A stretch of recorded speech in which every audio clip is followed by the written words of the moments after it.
You know what they say about billionaires, that they notice everything. Stock prices, market trends, which board member checked their phone during presentations. But Charlotte Ashford, 72 years old and sharper than the Louboutins she wore to crush competitors, hadn't noticed when she'd stopped really seeing her own grandson. And let me tell you, that realization, it hit her like a hostile takeover she never saw coming. It started 3 weeks ago. Small things, the kind of details most grandmothers would miss. But Charlotte Ashford wasn't most grandmothers. She'd built a finance empire from her late husband's modest hedge fund into a multi-billion-dollar beast. She read people the way others read headlines. So when Liam came home at midnight on a Tuesday, she noticed. When his Tom Ford jacket smelled like industrial cleaner instead of his usual cologne, she noticed. When the Michelin star leftovers sat untouched in the fridge but the sandwich ingredients kept disappearing, she definitely noticed. Study group, he'd say, kissing her cheek with that smile that used to tell her everything. Library, he'd explain, those green eyes, so much like his father's, not quite meeting hers. Now, I need to tell you something about Charlotte. 11 years ago, she lost her son and daughter-in-law in a car accident. Drunk driver, wrong place, wrong time. Liam was 8. And Charlotte, who'd negotiated billion-dollar deals without blinking, had to tell a little boy that mommy and daddy weren't coming home. She'd raised him in this penthouse that overlooked the city like a kingdom. The best schools, the right connections, a future mapped out in spreadsheets and succession plans. Business school at Columbia, MBA, corner office at Ashford Financial by 25. Except, lately, Liam looked at that future the way people look at prison sentences. The security logs told her everything and nothing. He'd been entering her building, Ashford Financial Tower, 68 stories of glass and steel and her legacy, at odd hours. 10 p.m., 11 p.m., not the executive floors, the service levels.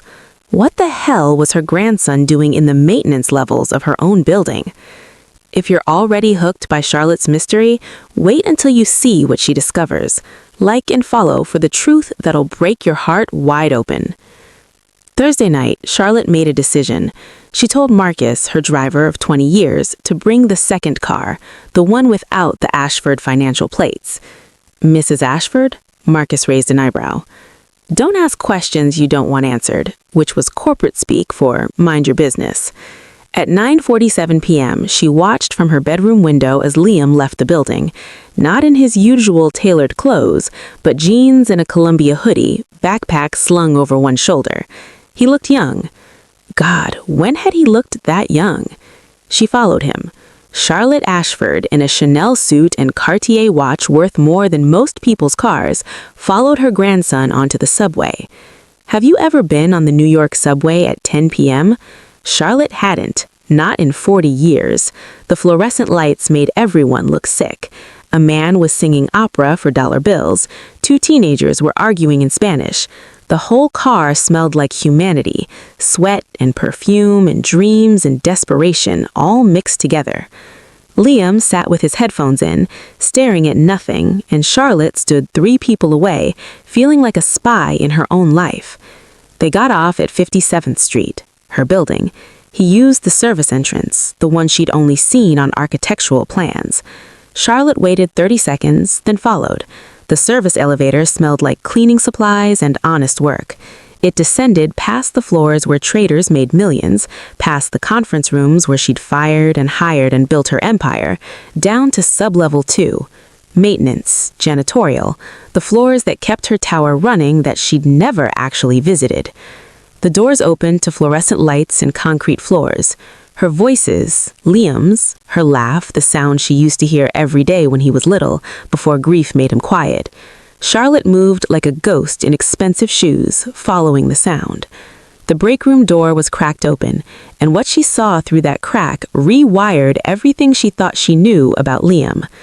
Liam sat at a plastic table, Chinese takeout containers spread between him and a young woman. But she wasn't just any young woman. She wore a janitor's uniform, Olivia's cleaning services embroidered on the chest, and she was teaching her grandson mathematics. No, not teaching, performing, creating. The whiteboard behind them was covered in equations so complex they looked like art.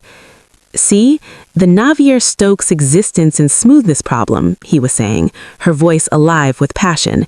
"It's one of the Millennium Prize problems, $1 million if you can solve it.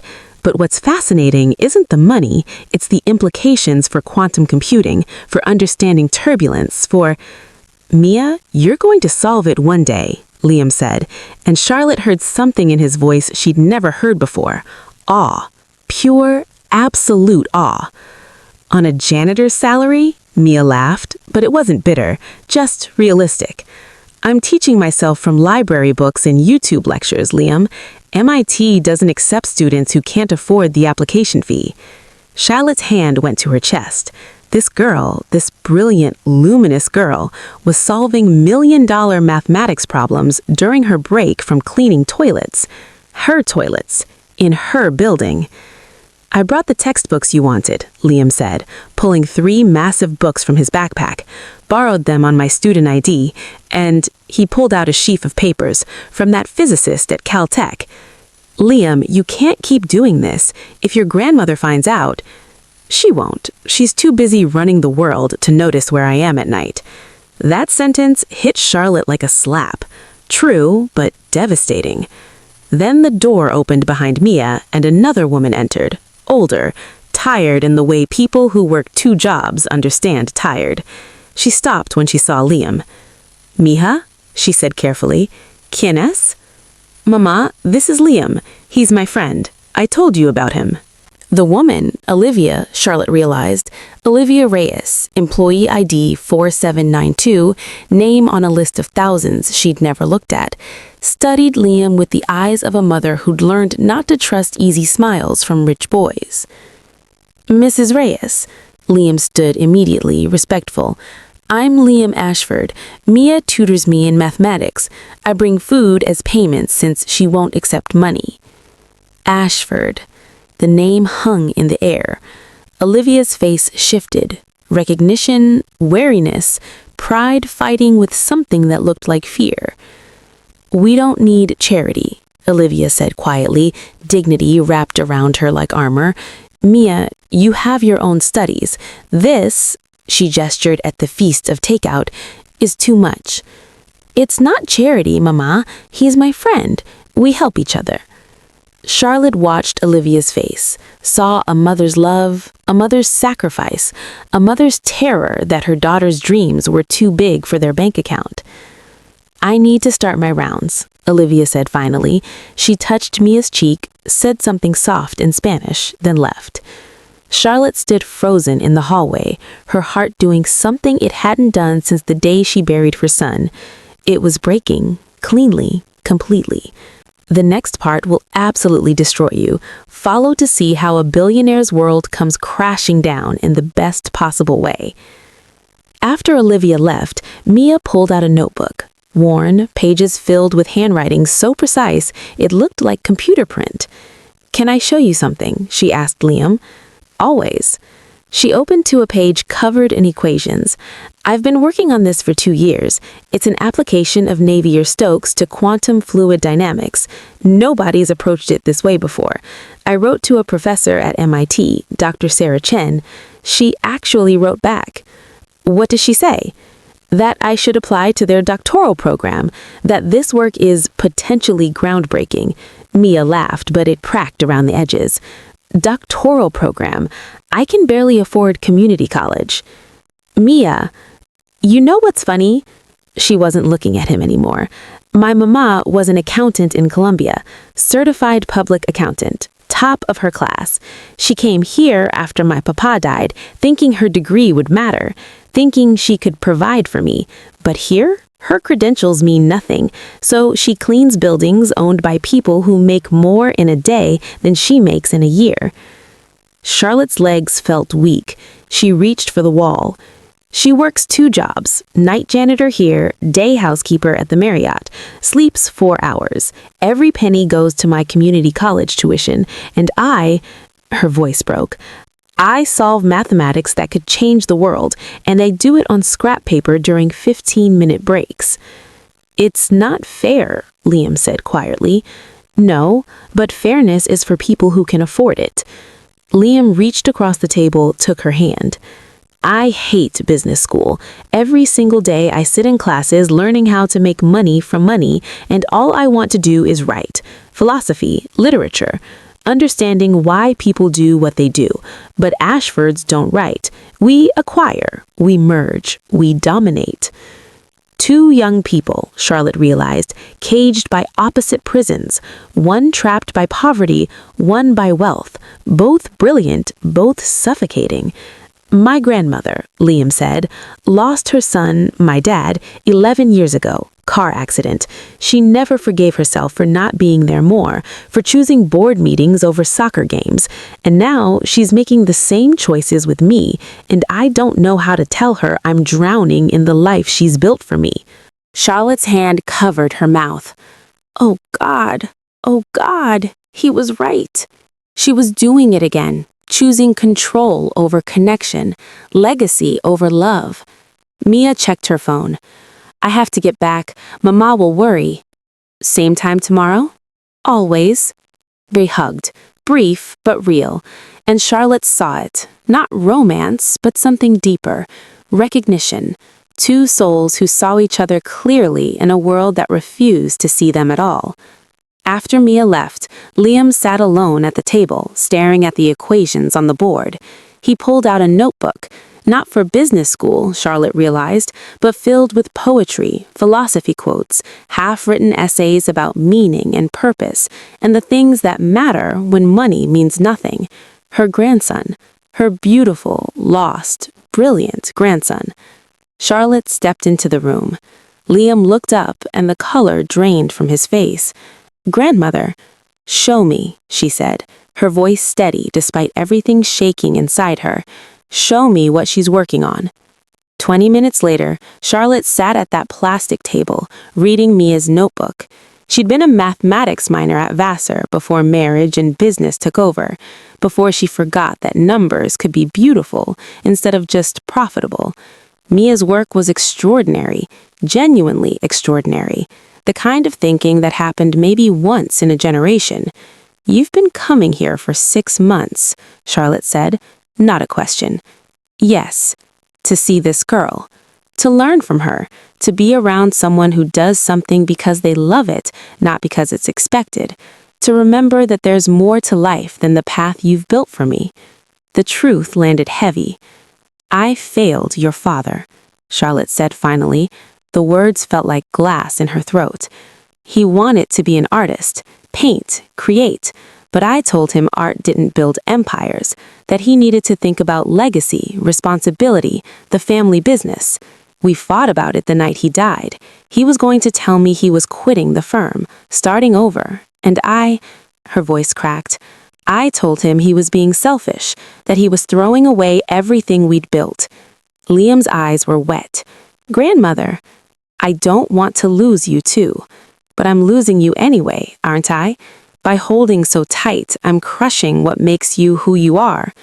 Liam moved around the table, knelt beside her chair.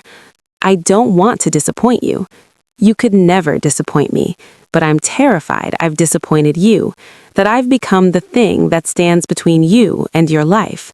They held each other, billionaire and heir, crying in a janitor's break room at midnight, finally honest. The door opened. Olivia stood there, mop in hand, frozen. Mrs. Ashford. Not a question, she knew.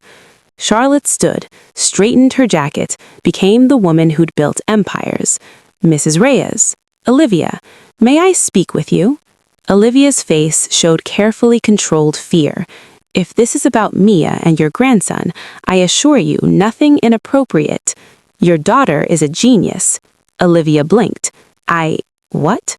A genuine, once-in-a-generation mathematical genius. Did you know she's solving Millennium Prize problems? The kind of mathematics that wins Nobel Prizes. Pride and pain warred on Olivia's face. I know she's brilliant. I've always known. But brilliance doesn't pay rent, doesn't put food on the table. I gave up my career so she could have opportunities, but we still can't afford. She stopped, dignity reasserting itself. Why are you here, Mrs. Ashford? 12 years ago, you left Columbia. You were a certified public accountant in Bogota, top of your class.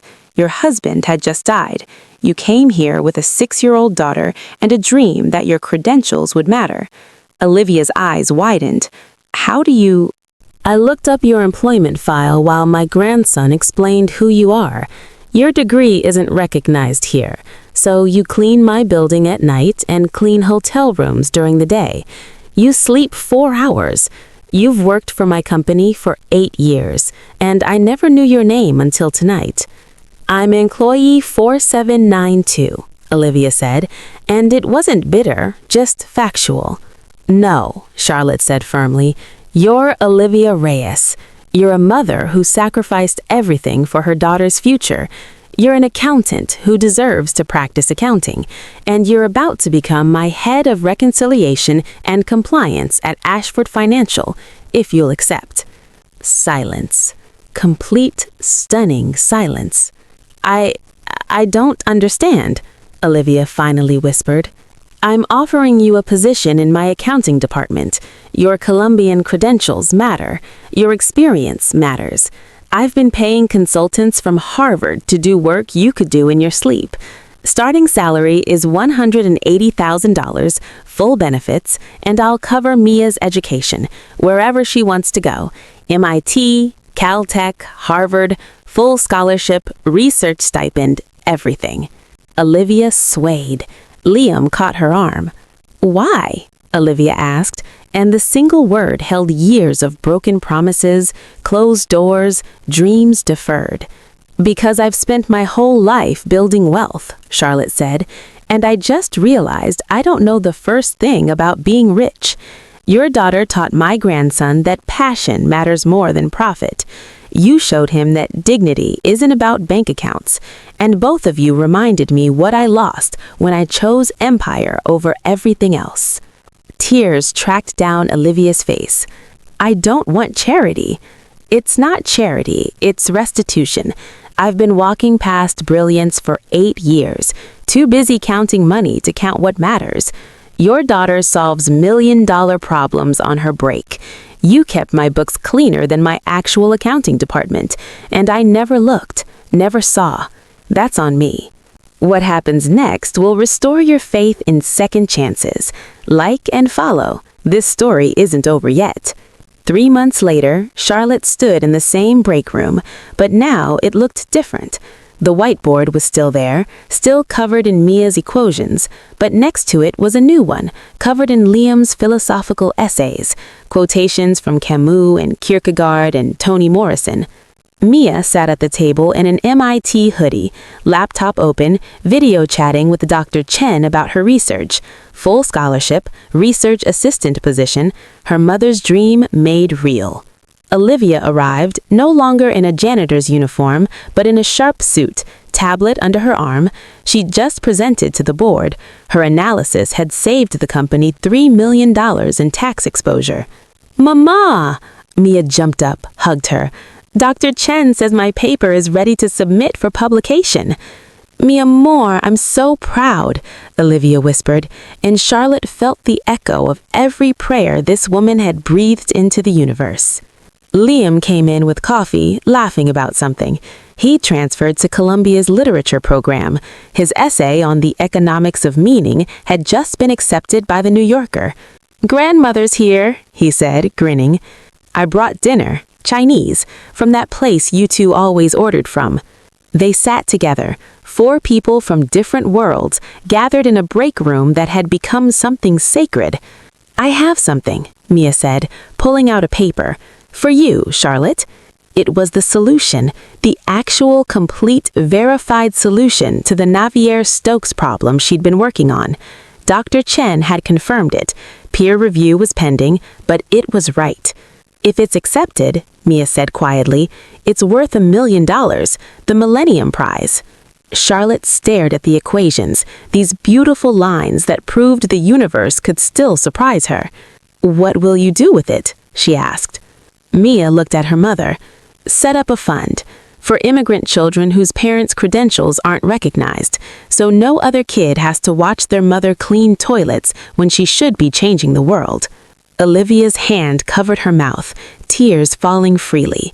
Charlotte nodded, her throat tight. That's perfect. They ate together, talking and laughing, and Charlotte realized something. She'd spent her whole life building an empire, towers of glass and steel, portfolios worth billions, a name that made markets move. But this table in a break room, these people who taught her to see past her own reflection, this was the first real thing she'd built that would last. Liam caught her eye across the table, smiled. The smile she remembered when he was small, before grief, before expectations, before she'd loved him so badly she'd almost lost him. "Thank you," he mouthed. Charlotte shook her head. "No, thank you. Thank all of you." Later, as they cleaned up, Mia wrote something new on the whiteboard. "Love equals infinity." Liam added, "when given freely." Charlotte picked up the chalk, her hand shaking slightly, and completed it, "and received with grace." Olivia stood beside her. "You gave us our lives back." "No," Charlotte said. "You gave me mine. I just finally learned how to see it." Outside, the city glittered with lights. Millions of stories, millions of lives, millions of chances to see what matters and choose it. Charlotte had spent her whole life looking down from penthouses, seeing only numbers and markets and wins. But down here in this break room that smelt like cleaning supplies and Chinese food and second chances, she'd finally learned to look around, to see people, to see what wealth really meant. Mia would change the world with her mathematics. Olivia had already changed it by raising her. Liam would write the stories that made people feel seen. And Charlotte would spend the rest of her days using her empire not to build bigger towers, but to lift people up to heights they'd been denied. Because that's what real power was, not controlling everything, but knowing when to let go, not seeing everything, but learning to look. The equation was simple after all. One broken grandmother, plus one lost grandson, plus one brilliant girl, plus one sacrificing mother, equals infinity, not of wealth, of worth.